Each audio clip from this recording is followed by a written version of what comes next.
వంటలకు ఇంతకంటే స్వచ్ఛమైన గానుగ నూనె మరెక్కడా దొరకదు. SRV naturals.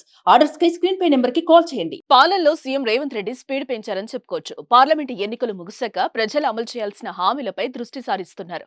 ప్రధానంగా రుణమాఫీ హామీ ప్రతిష్టాత్మకంగా తీసుకుని దాన్ని ఆగస్టు 15 లోగా అమలు చేసేందుకు కసరత్తు చేస్తున్నారు. అధికారులతో సమావేశాలు నిర్వహించి మాఫీకి మార్గాలను అన్వేషిస్తున్నారు. అలాగే తెలంగాణ ప్రజలు ఆశగా ఎదురుచూస్తున్న మరో పథకం కళ్యాణ లక్ష్మి. ఈ పథకం కింద నిరుపేద యువతల కోసం వివాహాల కోసం ₹1,00,000 ఆర్థిక సాయంతో పాటు తులం బంగారంగా ఇస్తామని కాంగ్రెస్ హామీ ఇచ్చింది. కళ్యాణ లక్ష్మి షాదీ ముబారక్ పథకం కింద లబ్ధిదారులకు గత ప్రభుత్వం ఇచ్చిన ₹1,00,000తో పాటు తులం బంగారం కూడా ఇస్తామని చెప్పింది. అయితే చెప్పినట్టుగా 100 రోజుల్లోపు ఈ హామీ అమలు చేయకపోవడంతో విమర్శలొచ్చాయి.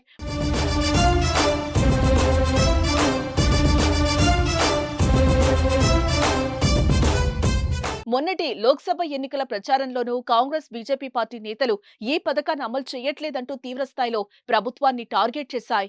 దీంతో ఈ పథకాన్ని అమలు చేయటాన్ని సవాల్గా తీసుకున్న సీఎం రేవంత్ రెడ్డి తాజాగా నిధులు విడుదల చేశారు. కళ్యాణ లక్ష్మి పథకాన్ని అమలు చేసేందుకు 2024-25 ఆర్థిక సంవత్సరానికి 725 కోట్లకు ప్రభుత్వం అప్రూవల్ ఇచ్చింది. ఈ మేరకు ప్రిన్సిపల్ సెక్రటరీ బుర్రా వెంకటేశం శనివారం ఉత్తర్వులు కూడా విడుదల చేశారు. ఎన్నికల కోడ్ పూర్తయిన వెంటనే కాంగ్రెస్ పార్టీ హామీ ఇచ్చిన విధంగా కళ్యాణ లక్ష్మి పథకం కింద ₹1,00,000 ఆర్థిక సాయంతో పాటు తులం బంగారం కూడా ఇచ్చేలా ప్రభుత్వం ప్రణాళికలు రచించినట్టుగా తెలుస్తోంది. ఈ మేరకే నిధులు కూడా విడుదల చేసినట్టు పార్టీ వర్గాలు భావిస్తున్నాయి.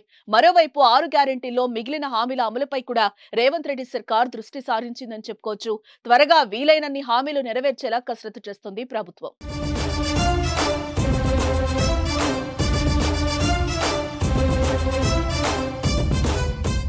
సుమన్ టీవీలో మీ పర్సనల్ అండ్ బిజినెస్ ప్రమోషన్స్ కోసం కింది నెంబర్కి కాంటాక్ట్ చేయండి.